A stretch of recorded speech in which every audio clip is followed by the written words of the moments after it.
ഇന്ന് കസിൻ്റെ ഷോപ്പിൻ്റെ ഇനാഗുറേഷനാണ്. അപ്പോൾ അവർക്ക് ഒരേപോലത്തെ ഡ്രസ്സ് എടുക്കാൻ വേണ്ടിയിട്ട് ഞാനും ദീദി സഹാറ സെൻറ്ററിൽ പോയി.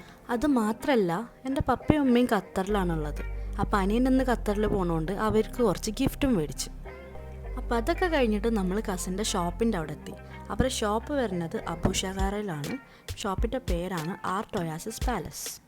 അപ്പോൾ അവിടുത്തെ പണിയൊക്കെ കഴിഞ്ഞപ്പോൾ നമ്മൾ അനിയനെ കൊണ്ടാക്കാൻ വേണ്ടിയിട്ട് ഷാർജ എയർപോർട്ടിലാണ് പോയത്. അവൻ ആദ്യമായിട്ടാണ് ഒരു സ്ഥലത്ത് ഒറ്റയ്ക്ക് പോണത്. അപ്പോൾ അതിൻ്റെ ഒരു ടെൻഷൻ നമുക്ക് ഉമ്മയുടെ ഫേസിൽ നന്നായിട്ട് കാണാം. പക്ഷെ അവൻ ചില്ലാണ്. ആ പോണേൻ്റെ ഒരു എക്സൈറ്റ്മെൻറ്റും ഹാപ്പിനെസ്സൊക്കെ നമുക്ക് അവൻ്റെ ഫേസിൽ കാണാം.